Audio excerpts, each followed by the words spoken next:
Bien-aimés dans le Seigneur, très chers téléspectateurs, bonjour et bienvenue. Merveilleux, joyeux Noël à vous tous qui nous suivez de partout où vous êtes. Vous êtes en Asie, aux États-Unis, en Europe, en Afrique. Vous nous suivez et je vous salue dans le précieux nom du Seigneur Jésus-Christ. Vous savez que sur ce plateau, nous avons comme vocation de vous apporter la parole de Dieu. Nous avons commencé bien cette année et nous sommes en train de chuter aussi en bonté. Je reçois les deux hommes de Dieu que vous connaissez très bien. Avec eux, nous allons aborder un sujet qui fait, qui fait le tour. Et on en parle. Et nous en parlons aujourd'hui. Qu'est-ce qu'est l'idolâtrie? Parce qu'aujourd'hui, on peut regarder dans la Bible, il y a plusieurs modèles. Le Seigneur a dit que ne vous faites pas des images d'une certaine façon. On voit le prophète Moïse. Et voilà, quand il a vu le modèle au ciel, il est venu dans le temple. Il a mis les archanges d'une certaine façon. Donc, nous en parlons en long et en large. Je reçois le frère Yohanan ainsi que le frère Toto qui sont avec nous ce soir. Nous en parlons. Mon premier invité, c'est le frère Toto à qui je dis bonsoir et bienvenue, frère Toto. Bonsoir, frère Gilles. Je parie que vous allez bien. Nous sommes là par la grâce de Dieu, nous tenons le coup et nous saluons aussi les téléspectateurs qui sont à la maison, qui sont disponibles et disposés à nous suivre. Très bien. Alors, mon deuxième invité, c'est le frère Yohanan qui je dis bonsoir et bienvenue, frère Yohanan. Shalom, frère Jules, salutations à tous les téléspectateurs. Je salue tous les miens, tous ceux qui nous reconnaîtront. Que Dieu les bénisse et merci pour cette nouvelle invitation. Merci. Très bien. Alors, mesdames et messieurs, c'est parti pour ce plateau, comme je l'ai dit. Nous parlons sur aujourd'hui l'idolâtrie. Qu'est-ce qu'est l'idolâtrie? Est-ce mauvais de faire ça, telle chose? Nous allons le découvrir avec les Écritures, comme j'ai toujours dit que sur ce plateau, c'est à la lumière de la parole. Nous allons lire les Écritures. La Bible sera au rendez-vous. Alors, mon tout premier intervenant, je donne la parole au frère Toto. Frère Toto, l'idolâtrie. J'aimerais d'abord que vous puissiez nous dire, nous définir, c'est quoi l'idolâtrie? Je n'aimerais pas donner une définition d'abord académique, mais je vais donner une définition générale plutôt dans le contexte de la parole. Okay. L'idolâtrie, c'est adorer ou faire quelque chose qui soit contraire à la volonté de Dieu. C'est ça l'idolâtrie. Quelque chose qui est contraire à la volonté de Dieu. Qui soit contraire à la volonté de Dieu, c'est ça l'idolâtrie. Très bien. Donc, tout ce qui est contraire à la volonté de Dieu est l'idolâtrie. Ok. Et nous allons présenter cela parce que généralement, les gens ont tendance à croire que l'idolâtrie, c'est simplement avoir des images à la gloire du diable ou d'un homme ou à la gloire des objets. C'est ça, c'est simplement l'idolâtrie. Donc tout ce qui est fait et qui est contraire à la volonté de Dieu est de l'idolâtrie. Et nous allons prouver cela dans la parole. Très bien. Donc, la Bible dit aussi quand on est par exemple adultère, c'est de l'idolâtrie. Quand on mange avec excès, c'est de l'idolâtrie. Ah, quand on mange avec excès, c'est de l'idolâtrie. C'est de l'idolâtrie. Ok. Et tout ce qu'on vénère, tout ce qu'on est attaché à cela plus que Dieu, c'est de l'idolâtrie. Donc chacun de nous, d'une manière ou d'une autre, dans notre parcours sur cette terre ici, nous avons eu à commettre l'idolâtrie d'une certaine manière. Oui. Ainsi, il est bon de connaître c'est quoi l'idolâtrie, c'est quoi la position de Dieu par rapport à l'idolâtrie et comment éviter l'idolâtrie. Et nous allons y revenir parce que nous devons poser les fondements pour laver dans la tête des gens ce qu'ils imaginent comme être idolâtrie. Parce que j'ai entendu plusieurs hommes de Dieu dans plusieurs sectes, dans plusieurs assemblées, prétendre que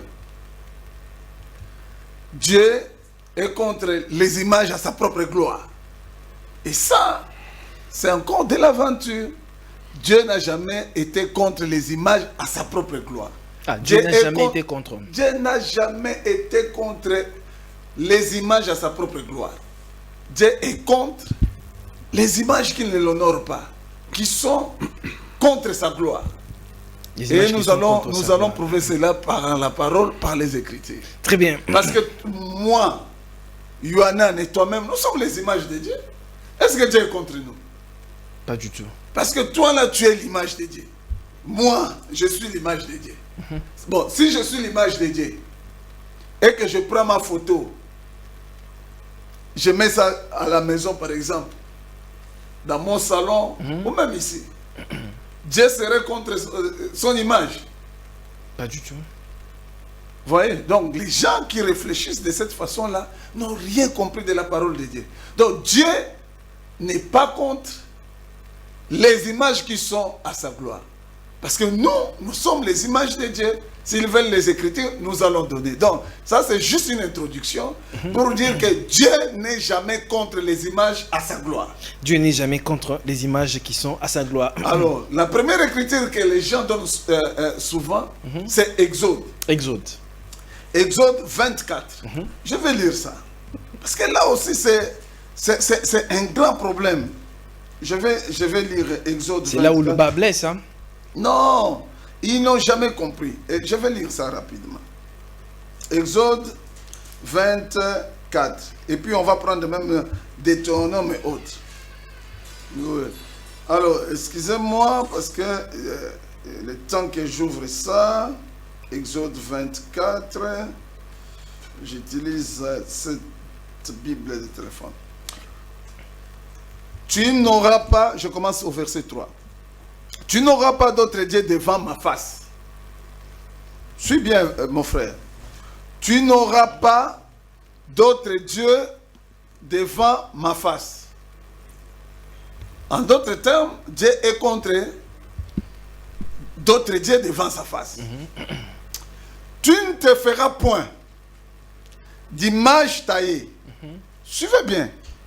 Ni de représentation quelconque des choses. Ni de représentation quelconque des choses qui sont en haut dans les cieux, qui sont en bas sur la terre et qui sont dans les eaux plus bas que la terre. Écoute maintenant la précision. La première précision, tu ne feras point d'image taillée ni de représentation quelconque des choses. Des choses, j'insiste. Parce qu'il ne dit pas des fils de l'homme. Il dit des choses. Et il continue. Tu ne te prosterneras point devant elles. Et tu ne les serviras point. Tu vois le problème? Se prosterner devant ces images taillées.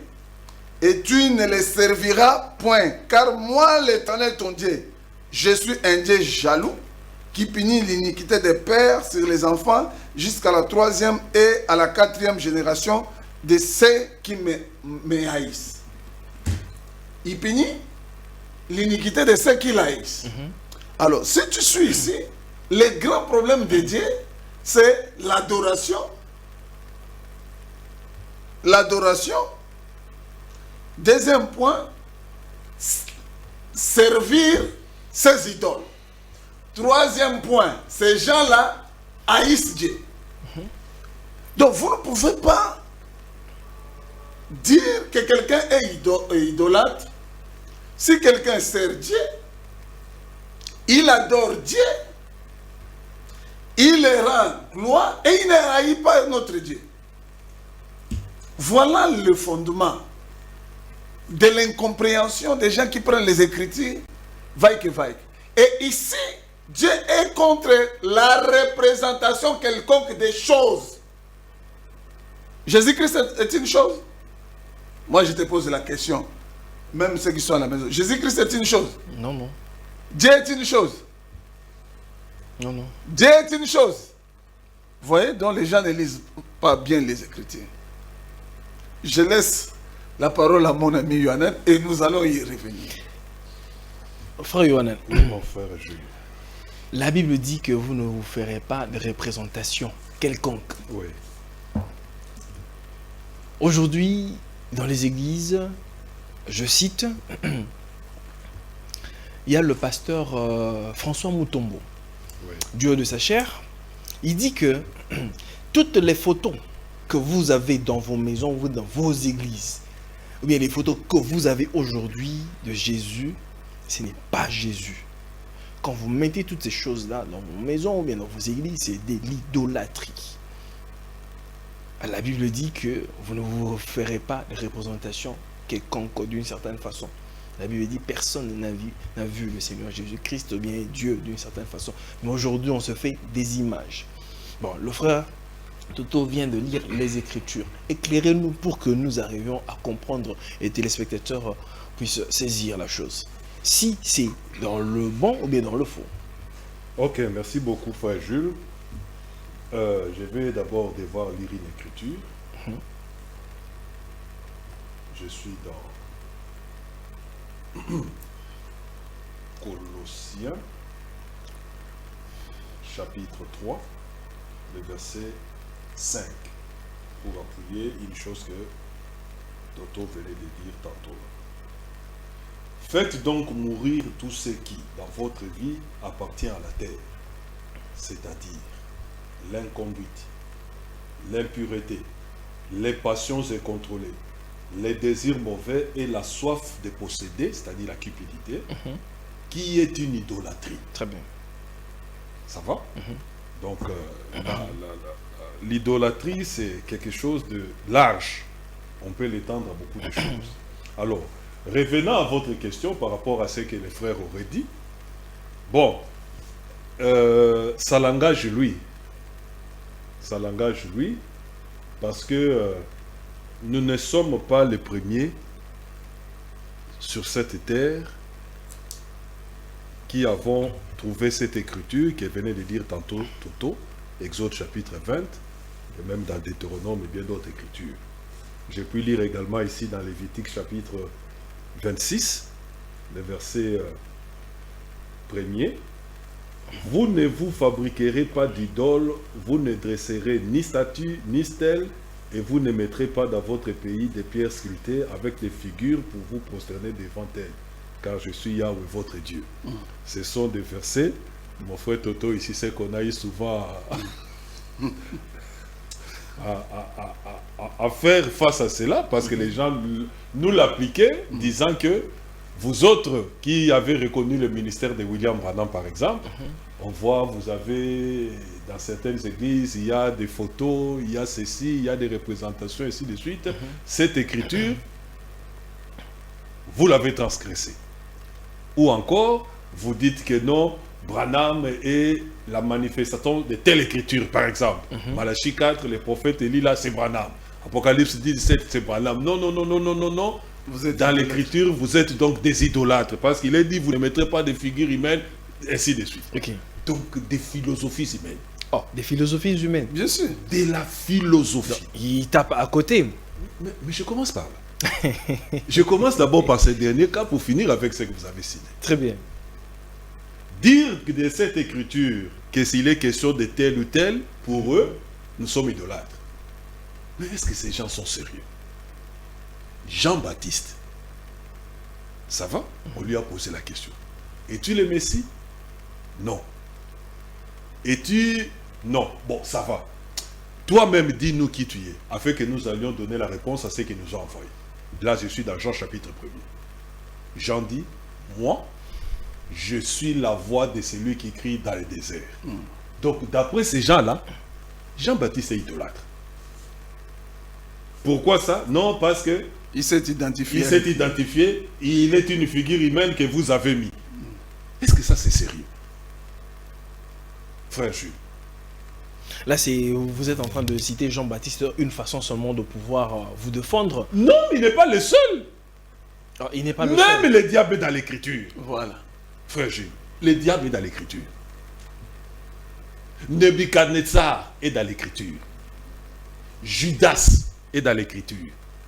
Alors, les Écritures nous donnent, nous brossent le programme de Dieu ainsi que les acteurs qui devaient concourir à la matérialisation de ses promesses. Frère Jules, lorsqu'il fut question de sortir d'après la promesse que Dieu avait donnée à Abraham, ton peuple séjournera dans un pays étranger et je les ferai sortir. Lorsqu'il fut question de la mise en pratique de l'accomplissement de cette promesse-là, Dieu est allé choisir un homme. L'homme là, ce n'était pas Ézéchiel, n'est-ce pas? L'homme en question, c'était le prophète Moïse. Lorsqu'il y était question, une vierge concevra. Myriam est dans l'écriture, non? Marie, la vierge là, une vierge concevra. C'était qui la vierge là? Marie. Donc, quand on dit que c'est Marie, non, idolâtre. Mais ça, c'est quelle aventure? Le général romain Titus, Daniel chapitre 9, verset 26. Le peuple d'un chef qui viendra détruira la ville, etc. Ça va? Le chef là, c'était qui? C'était Titus. Dans l'écriture. Donc, l'écriture nous a brossé autant de tableaux. Revenant à ce que vous aviez dit par rapport à ce que le frère. Non, c'est simplement une incompréhension de la part du frère. Ah, une incompréhension. Oui. Le tout dépend simplement de l'usage que vous faites de cette histoire-là. Ah, tout dépend de l'usage. Oui, exactement. Frère Jules, je peux faire... De l'angle dans laquelle vous regardez la chose. Exactement. Je peux faire de cette bouteille une idole. Cette bouteille. Quel usage faites-vous de cette histoire-là? C'est ça le vrai problème. L'usage. Mais déjà d'entrée de jeu, le Dieu qui a parlé dans Exode chapitre 20, tu ne feras pas ceci, tu ne feras pas cela, tu ne feras pas ceci, c'est ce même Dieu-là qui est venu et qui a dit à Moïse et qui a pris de l'intelligence, il a mis dans un homme pour qu'il puisse faire des chérubins et autres qui devaient être placés dans le Saint des Saints, sur l'arche, frère Jules. Dieu se serait donc compromis? Dieu se serait donc contredit? Frère Jules, est-ce que Dieu se serait contredit? Mais je suis encore abasourdi parce que beaucoup de nos frères de mouvement de réveil, mais beaucoup ont toujours dit qu'ils ont vu Jésus, non? Frère Jules. Donc ils nous trompent ou quoi? Frère Jules. Si moi je vis le frère Jules, est-ce que je ne suis pas capable de faire un portrait robot de frère Jules? Sous d'autres cieux, quelqu'un peut vous avoir agressé, n'est-ce pas? Vous allez à la police, on vous dit, bon, décrivez un peu la personne, on va essayer de faire un portrait robot. Et on vous présente, regardez, est-ce que ça coïncide à ça? Oh non, bon, non, ses yeux améliorés un peu, il s'améliore. Et on voit l'histoire. Vous qui l'avez vu, vous êtes capable d'identifier la personne. Est-ce impossible? Jean, dans le livre de l'Apocalypse, a vu aussi le Seigneur après sa résurrection. Est-ce que c'est un problème? Comment les disciples sur la montagne de la transfiguration, frère Jules, ont-ils su reconnaître Élie et Moïse, et qui avaient vécu des siècles après ils n'ont jamais vu ces gens-là comme ça. Comment ont-ils su que c'était... Mais c'est ça la question que je pose. Vous lisez la Matthieu 17, non? Ils ont vu Moïse et Élie. Comment ont-ils su que ça c'est Moïse, ça c'est Élie? Là, ils étaient dans une sphère spirituelle. Mais nous sommes des hommes spirituels, justement. Est-ce que nous ne sommes pas des hommes spirituels? Évidemment, nous sommes des hommes spirituels. Comment ont-ils ici identifié Moïse et Élie? Est-ce qu'ils se sont déjà posé cette question-là? Sur la montagne de la transfiguration. Et qu'ils n'avaient jamais... Moïse était né, il est mort, Élie était né, il est parti, ces gens-là n'étaient pas nés. Mais comment sur cette montagne-là, ils ont su dire, ça c'est Moïse, ça c'est Élie? Mais une question ici de savoir, frère Yohanan, quand vous parlez de cet événement-là dans la montagne de la transfiguration, est-ce que c'était vraiment une manifestation en chair, en os comme ça, ou bien c'était une vision? Ils étaient avec le Seigneur Jésus, mais c'était une vision. Mais une vision, c'est quoi? Frère Jules. Toi, dans la vision, ce n'est pas dans la dimension humaine. Non, mais si tu vois ta mère dans une vision, tu vas l'oublier, tu ne sauras pas que c'est ta mère. Mais quand on parle d'Élie et Moïse, ils ont su parce que c'était la dimension spirituelle. Mais nous sommes des hommes spirituels. Oui, oui. Nous ne sommes pas des hommes animaux. Frère Jules, ils ont reconnu Moïse et Élie, c'est écrit dans la Bible. Dieu a dit, tu ne te feras pas ceci. Tu ne te feras pas, j'insiste. Tu ne te feras pas. Ce Dieu-là est venu, il a dit à Moïse. Moïse ne s'était pas fait. Frère Jules, je ne sais pas si vous me suivez très bien. La nuance qu'il y a. Tu ne te feras pas. En lingala, comment on peut dire ça? C'est ce que tu peux me traduire ça? Au commissal et la voilà. Au commissal et la Au commissal et la Moïse a mis salé la quitté.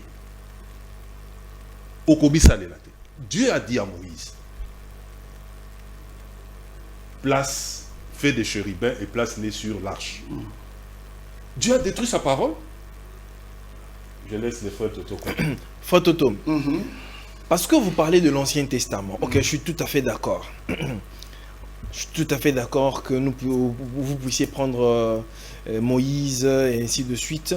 Mais ici dans le Nouveau Testament, parce que le modèle c'est la Bible, nous devons tous nous référer de la Bible. Mais ici nous sommes dans le Nouveau Testament. Qui est de ces apôtres du Seigneur et des disciples qui s'est fait une représentation quelconque d'une certaine façon? Non, mais d'ailleurs, Yoran est en train de te dire que ce n'est pas ça. Ça, c'est mauvais. Mais d'ailleurs, je précise ceci. Ceux qui se camponnent à dire qu'ils suivent les apôtres n'ont rien compris. Vraiment.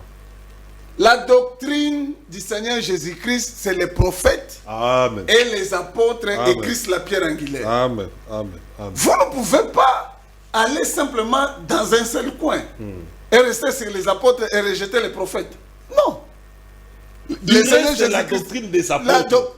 La doctrine des apôtres, c'est la répétition ou l'explication de ce que les prophètes avaient dit. C'est pas possible, mon Dieu. Tous les gens ne comprennent pas. C'est pas possible. Donc ça, c'est une première erreur que toutes ces grandes ou beaucoup de dénominations ou de sectes religieuses font. Ils confondent. Ah, ils sont en train de confondre. Mais ils confondent parce que la doctrine du Seigneur Jésus-Christ est basée sur les enseignements des prophètes et des apôtres. Et des apôtres. Lui-même, le Seigneur la pierre angulaire. Amen. C'est comme ça Paul, dans le livre des Actes des Apôtres, au chapitre 24, verset 14, et même au chapitre 26, verset 22, il dit qu'il utilisait la loi et les prophètes, sans s'en écarter en rien. Croyant tout ce qui est écrit. Croyant tout ce qui est écrit. Alors qui es-tu? Qui es-tu? Maintenant, revenons sur ce que mon frère disait ici. Je t'ai posé la question, toi tu n'es pas l'image de Dieu. Est-ce que Dieu est contre le fait que tu sois son image? Non, non. Bon, maintenant là, quand nous parlons ici, nous sommes dans quelle alliance? Donc, dans la c'est nouvelle encore alliance, une question. Dans la nouvelle alliance, tu as cessé d'être l'image de Dieu. Voilà maintenant, frère Toto, de quelle image parle-t-on? Est-ce l'image de la personne physique ici ou bien de l'image de cet homme intérieur? C'est quoi l'image? C'est quoi l'image alors? Explique, éclairez-nous alors. Mais le reflet. Le reflet. Le reflet, et on peut même avancer pour dire que l'ombre aussi c'est l'image. L'ombre c'est l'image. Oui. Le reflet, ton reflet là, c'est l'image. Évidemment. Alors, nous sommes dans quelle alliance? Au fait, les gens sont dans la confusion. Je vais lire encore pour vous. Comme mon frère Yonan l'avait évoqué ici, je te donne les critiques. Donc, Caïn était aussi l'image de Dieu. Ça, c'est plusieurs temps après. En fait, Caïn était aussi fait à l'image de Dieu. On va arriver là. On va arriver là. 1 Roi 6,35. Il fit sculpter des chérubins, écoute, des chérubins, des palmes et des fleurs épanouies, et il les recouvrit d'or qu'il étendit sur la sculpture. Sculpter, c'est quoi? Faire les images. Ça, c'est au temps de Salomon. Plus tard, je vais prendre encore l'écriture. Ça, c'est après les déclarations de Moïse. Bien après. Mais le même Dieu met son esprit dans ses serviteurs pour qu'ils fassent des sculptures à sa gloire. Dans les palmiers, les palmes, les fleurs épanouies. Je vais lire encore une autre écriture. Dans 2 Chroniques 17, il peut voir ça. Envoie-moi donc un homme habile pour les ouvrages en or, en argent, en airain et en fer, en étoffe teinte en pourpre, en cramoisi et en blé, et connaissant la sculpture, afin qu'il travaille avec les hommes habiles qui sont près de moi, en Juda et à Jérusalem, et que David, mon père, a choisi. Donc, Zambé, au roi, azosenga, batinde la ye, bato ba yebi kosala, bikeko. Dans ces images ici, il faisait ça pour la gloire ou contre la gloire du Seigneur. Je vais prendre encore d'autres écritures.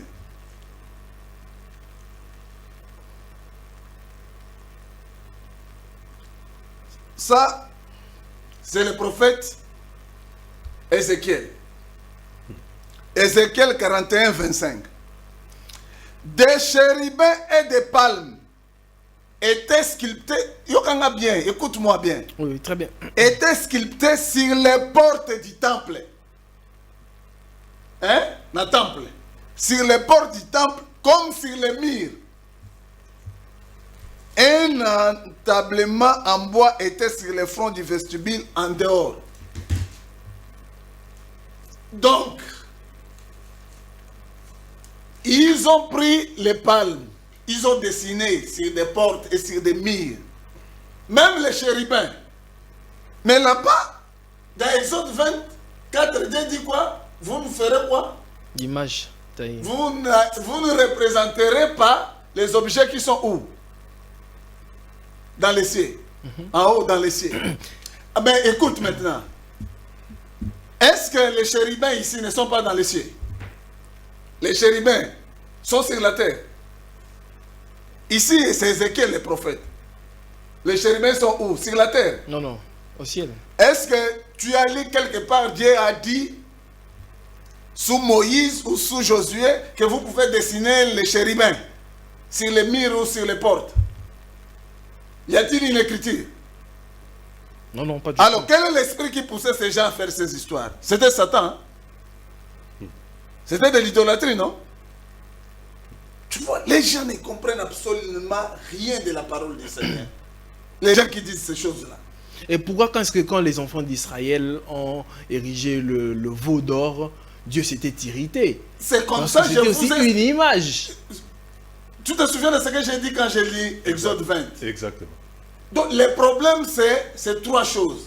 L'adoration de ces choses-là. Exact. Donner gloire à ces choses-là. Vous ne donnez pas gloire à Dieu, vous donnez gloire à ces choses-là. Vous vous prosternez à la gloire, c'est-à-dire vous vénérez, vous demandez à ces choses-là, au lieu de demander à Dieu notre Père. C'est comme ça Dieu est contre. Regarde, je vais te dire une chose. Un peuple, c'est dans 1 Samuel 6. Les Philistins étaient confrontés à des timères. Donc, les timères, c'est un peu comme des cancers. Alors, pour apaiser la colère du Dieu vivant, notre Dieu, ton Dieu, le Dieu de Yohanan, tu sais, Qu'est-ce qu'ils ont fait? Ils ont fait fabriquer des souris d'or. Bampuku. Il y a Wolo. Ok. Je préfère lire ça. Si tu vois ça avant moi, prends ça dans 1 Samuel 6, 4 jusqu'à 11. 1 Samuel 6. Pour que moi je commande. Toi tu lis, moi je commande. Des souris. Pour que ça pèse la colère de Dieu. Mais Dieu devait être contre cela. Il devait se fâcher. Et ça, ce sont les païens. 1 Samuel 6. Oui. Tu commences au verset 4. Mais quelle sorte de réparation devons-nous lui offrir? Demandèrent les gens. Hein. Ils leur répondirent, vous ferez 5 représentations en or des tumeurs qui nous ont affligés, et 5 rats en or selon le nombre des princes des Philistins, Hein. car le même fléau a atteint tout le monde, y compris vos princes.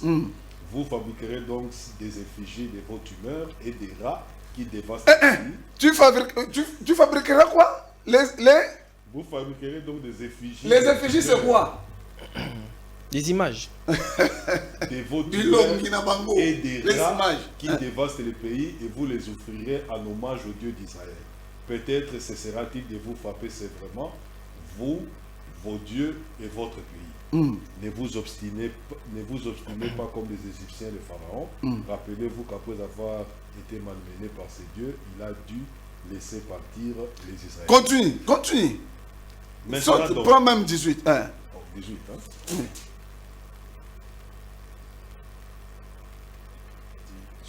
Il y avait aussi des rats en or, selon le nombre des villes soumises aux 5 princes philistins, depuis les villes fortifiées jusqu'au village ouvert.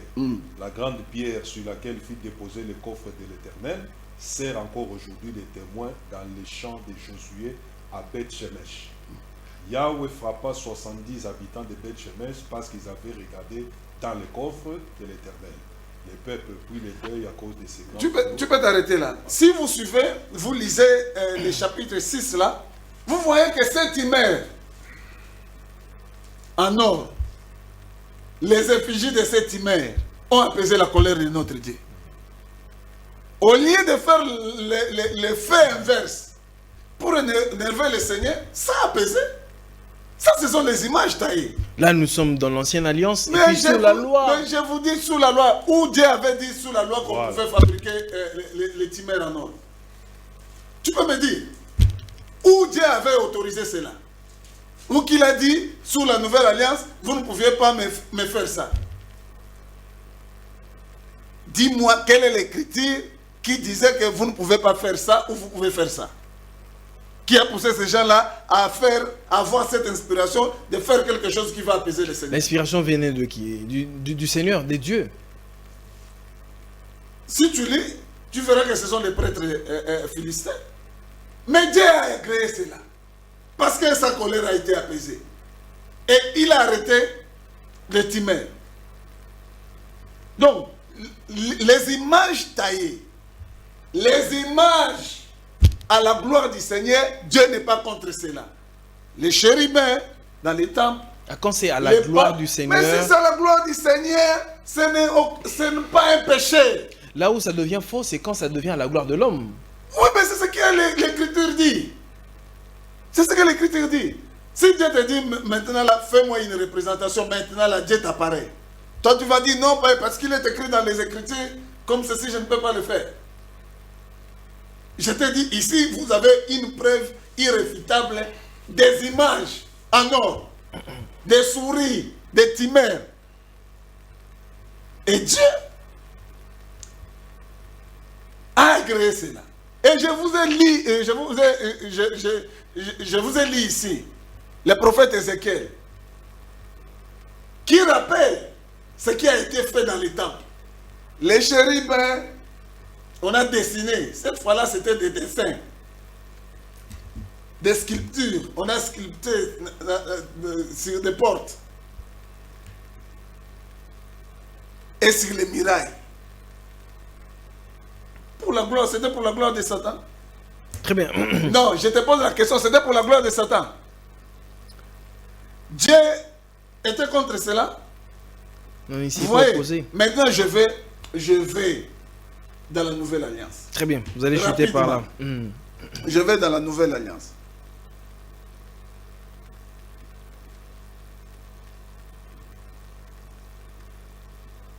C'est dans Hébreu.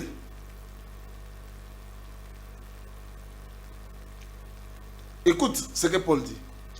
Il était donc nécessaire, puisque les images des choses qui sont dans les cieux devaient être purifiées de cette manière.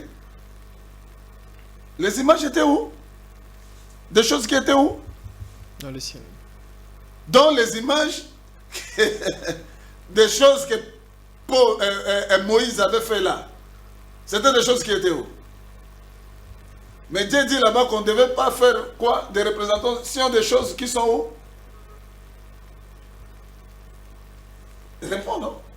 Des représentations des choses qui étaient où? Mais ici, Paul dit, il était donc nécessaire puisque les images des choses qui sont dans les cieux devaient être purifiées de cette manière. Donc, Moïse, quand il a fait, c'était les images des choses qui étaient dans les cieux. Oh, le même Dieu a dit, vous ne ferez pas de représentation des choses qui sont dans les cieux. Tu vois que, soit c'est Moïse qui n'a pas bien compris ce que Dieu a dit, soit ce sont ses frères ici qui n'ont rien compris. Parce qu'ils n'ont pas compris la pensée de Moïse. D'après toi, c'est Moïse qui avait mal compris ou ce sont ses frères ici des assemblées qui ne comprennent pas? D'après toi. Non, le prophète a la révélation des dieux. Ah! Tu vois? Donc, que les choses elles-mêmes, le Fils, donc que les choses célestes elles-mêmes, le Fils par des sacrifices plus excellents que ceux-là. Donc ces choses-là célestes avaient été représentées. Donc le même Dieu qui a dit tu ne le feras pas, le même Dieu a dit tu peux le faire. Mais quand on le fait, c'est pour sa propre gloire. Le problème ici, vous êtes l'image de qui? Vous. Si je comprends bien, Frère Toto, vous allez chuter par là. Il faudrait que Dieu puisse vous inspirer pour pouvoir se faire une image quelconque.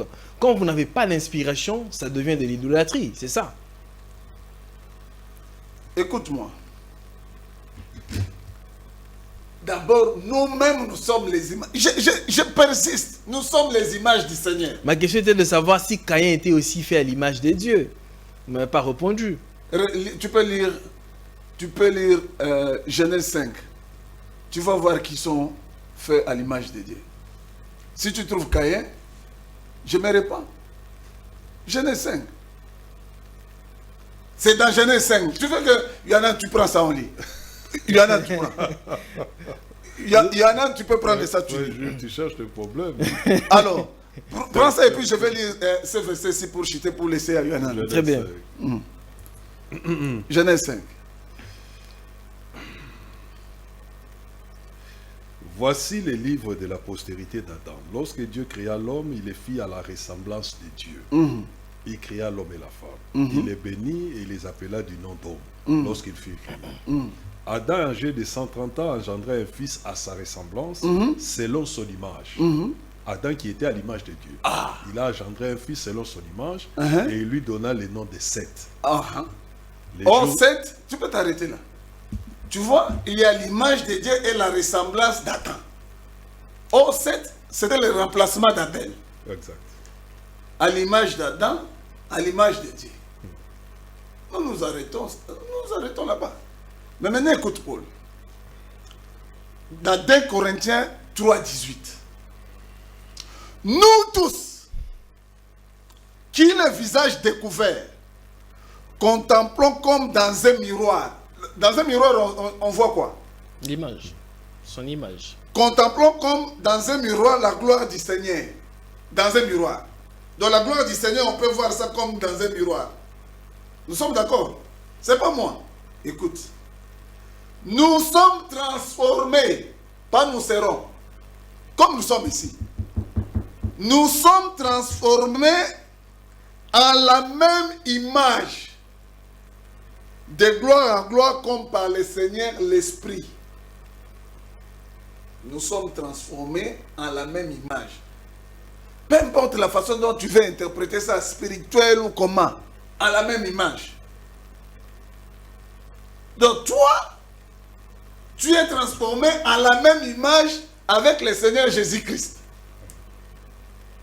Et nous contemplons sa gloire comme dans un miroir.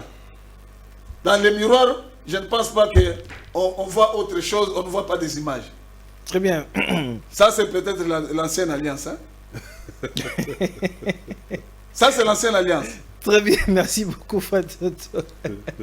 Frère Yohanan, Oui, mon frère. j'aimerais que vous puissiez éclaircir, parce que le Fatoto dit que nous sommes faits à l'image des dieux. Moi, je persiste toujours.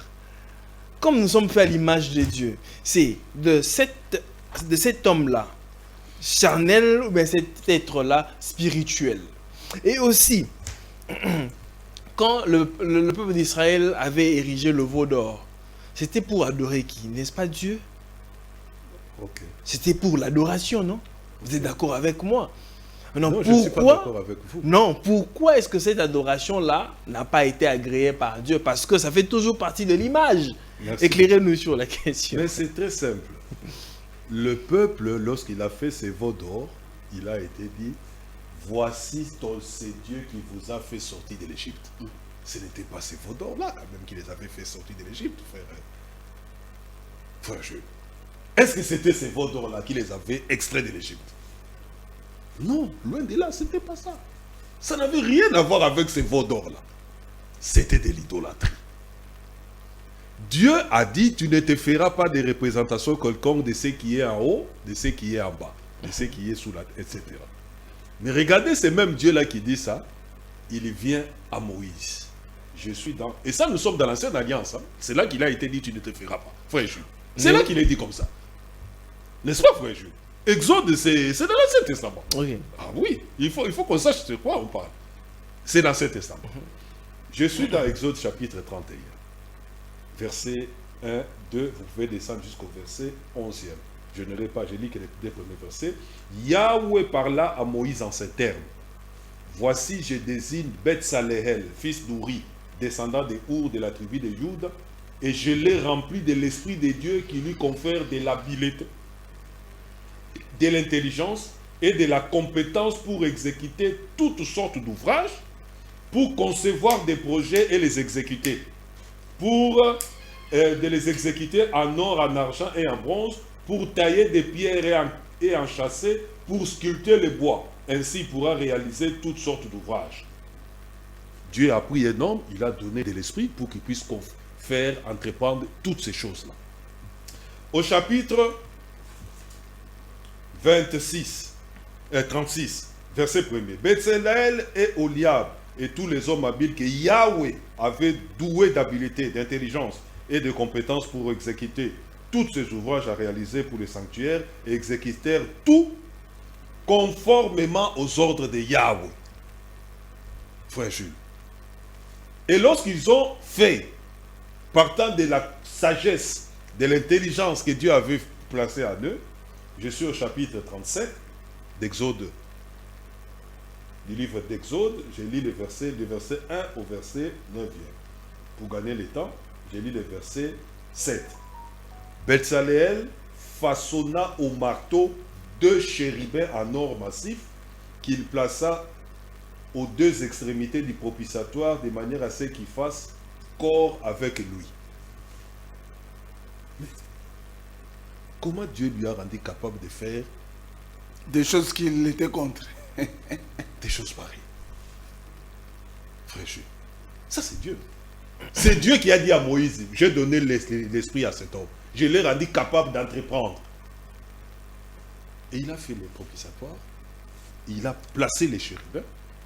C'est ce qui avait été placé dans les Saints des Saints. D'où ma question. Dieu se serait-il contredit? Frère Jules, on met une photo, un dessin ou quoi dans un temple, ça va? À la gloire de Dieu. Les gens disent, mais vous ne pouvez pas mettre ça.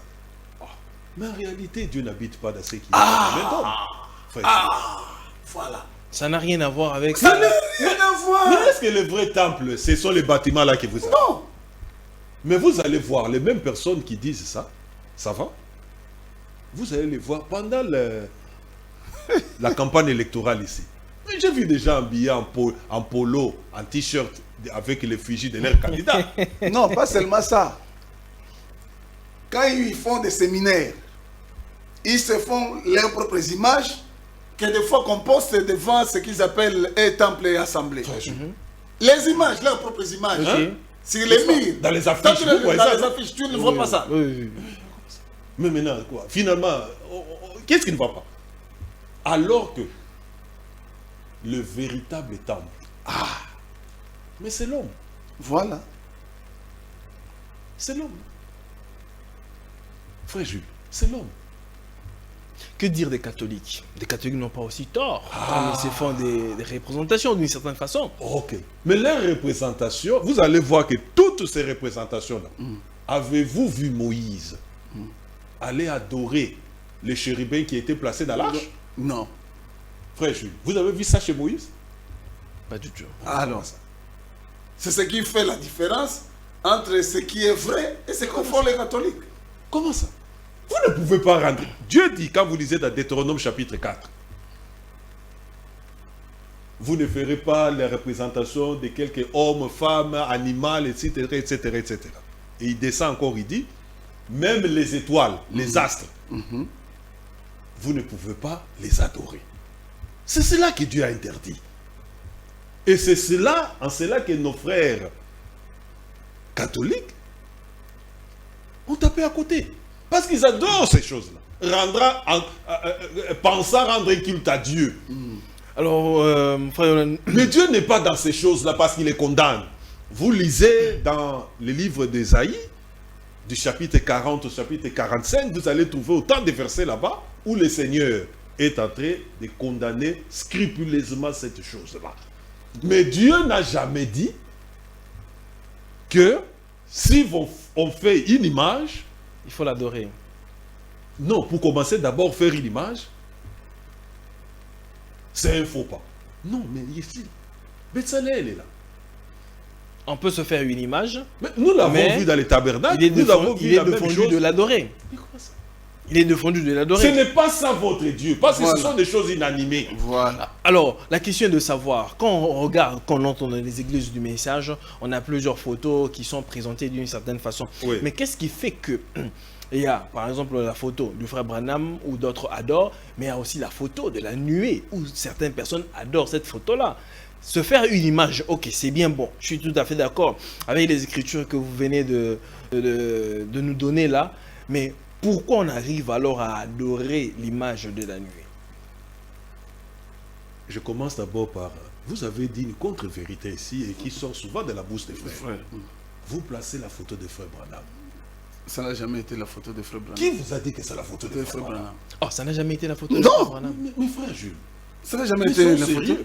de Frère Branham. qui vous a dit que c'est la photo de frère Branham? Je suis ici avec le frère Jules, ça va? Je prends la photo, paf! Le microphone ici apparaît. Hein? La bouteille apparaît. On me pose la question. C'est la photo de qui? Vous allez dire quoi? C'est la photo de la bouteille. Non, non, c'est ma photo. Mais comment? Parce que mais il y a la bouteille qui est là. Il y a le micro qui est là. C'est ma photo. Mais comment c'est votre photo alors qu'on voit la bouteille qui est là? Le chef de l'État, par exemple, il prend sa photo, comment on appelle ça? La photo que l'on met En souvent. famille. Non, la photo officielle. Photo officielle. Il peut se prendre une photo devant son bureau, ainsi de suite. On vous pose la question, c'est quoi? Vous allez dire quoi? C'est la photo du bureau. Non, non. Mais comment ça? Ça veut dire... Mais comment ça? Il va simplement dire que c'est la photo de cette colonne de fer là Voilà. qui est De le cet témoignage être surnaturel. C'est un là. témoignage. Ah, C'est un ok. témoignage. Ce n'est pas l'homme Branham qu'on a mis là-bas. C'est un témoignage de ce que Dieu avait comment ça? accompli à ce moment-là. Comment ça? Alors, malheureusement, Mon Dieu. comme la personne de Branham Était là. était là, mais c'est Dieu comme les s'est gens. laissé photographier aux côtés de son serviteur. Si on pouvait prendre à la Pentecôte, dans la chambre haute, parce qu'à la chambre haute, la colonne de feu est descendue. Des langues de feu se sont Sont posées posés sur les sur les gens. participants. On allait voir les lames de feu et des Si hommes. on prenait la photo, paf, vous allez voir sur la tête de Pierre, sur la tête des gens, sur la tête de ceci, ainsi de suite. Donc si on vous pose ça, vous allez dire quoi? Non, c'est la photo de Pierre. on regarde la personne principale, la plus importante là, c'est sa photo. Et l'être surnaturel qui était là, c'est celui qui était descendu à la Pentecôte. Et puis, je prends la parole. On va lire un véritable prophète, David. Alors, vous allez aussi chuter par là. Vous lisez, et puis ma question est de savoir, c'est quoi la position de Dieu par rapport à l'idolâtrie? Vous allez chuter ici par là. Non, je venais de dire que Dieu est contre l'idolâtrie. La position qu'on dit, Dieu est contre l'adoration des autres dieux que lui. Si vous avez quelque chose que vous adorez, que vous vénérez plus que lui, il est un Dieu jaloux. C'est comme ça que je vous ai cité ces trois choses. Prosterner devant ça, donner gloire à cela, adorer cela. Dieu est contre. Écoute un véritable prophète par rapport aux images. Vous allez compléter aussi, frère. Oui. Je vais revenir sur Hoffman et autres. Là. Ok. Psaume 17, 15. David dit ceci.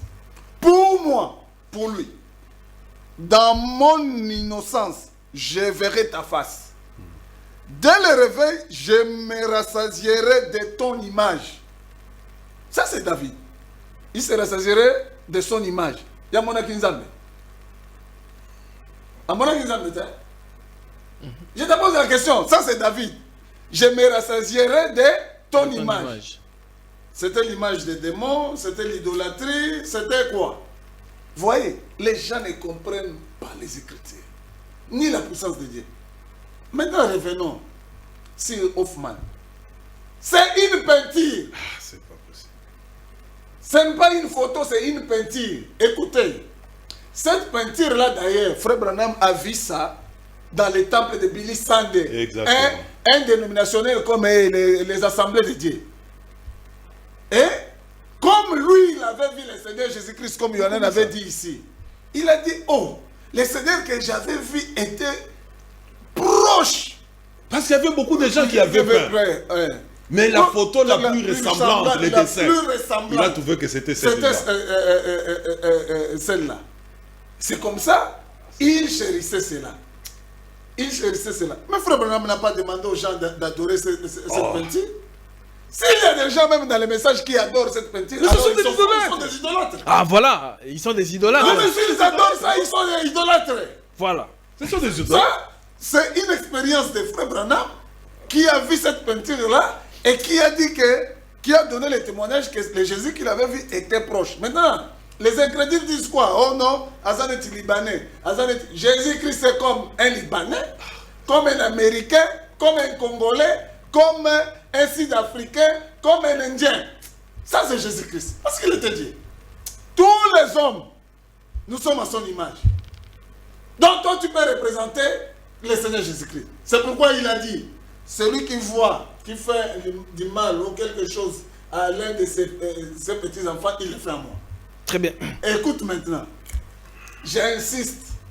Ces gens d'ailleurs qui disent que non, ils ont mis des photos dans leur temple et tout ça. Mais eux, ils mettent leurs photos de leurs oncles sorciers, de leurs grands-parents dans leur maison. De leurs oncles sorciers. Oui, mais ils prient. Ils se réveillent le matin, ils prient. Mais les photos sont dans leur maison. Donc Dieu exauce leurs prières quand ils sont dans leur maison avec leurs photos et les photos de leurs parents sorciers. Alors, et ils trouvent que c'est un problème si on a un témoignage de Dieu dans un temple. Mais la précision, Dieu n'habite pas dans les temples faits de mains. Amen. Qu'ils ne se perdent pas. Leur temple là, leur ligablo là, ce n'est pas ça les temples du Seigneur. Exactement. C'est eux. Même les tabernacles, ce ne sont pas les temples du Seigneur là où il habite. Ce ne sont que des lieux d'adoration. Très bien. Temporaires. Très bien. Parce que le véritable lieu d'adoration, c'est le Seigneur Jésus-Christ lui-même. Amen. Très bien. La véritable adoration, ça se passe au Seigneur Jésus-Christ. Amen. Donc, il ne faut pas craindre ce que ces gens craignent. Le lieu d'adoration, c'est en Jésus-Christ. Amen. Ce n'est pas Abraham. Ce n'est même pas. Même pas dans l'épouse. Même pas l'épouse, mais l'épouse, c'est le corps de Christ. Parce que l'épouse adore en Christ. L'épouse est une partie de Christ. Mais un homme de Dieu a dit, nous chutons par là. Un homme de Dieu a dit, ce qui était en Dieu, Dieu l'a déversé dans le Fils. Ce qui était dans le Fils, Dieu l'a déversé dans son épouse. Mais son épouse, c'est quoi? L'adoration son devrait épouse, être... c'est quoi? Voilà. C'est son corps, non? Mais comment ça? C'est son corps. Et ce corps est formé de plusieurs membres. De plusieurs membres. Chaque membre a reçu une portion de Dieu. Voilà. Christ avait reçu la totalité de Dieu. Mais chaque membre du corps a reçu une portion. Voilà. Maintenant, si on veut adorer aujourd'hui, c'est avec quel nom? Toujours le nom du Seigneur Jésus-Christ? Ou bien Mais au vous nom avez de donné, l'épouse? quel est l'autre nom qui a été donné pour le salut des hommes? Je parie que nous reviendrons sur cette question. Je termine, frère Jules, en disant simplement ceci, en quelques mots. Dans cette quête de tout fausser, l'une de ces personnes-là est venue pour dire, la peinture, c'est une peinture comme Toto l'a dit ici.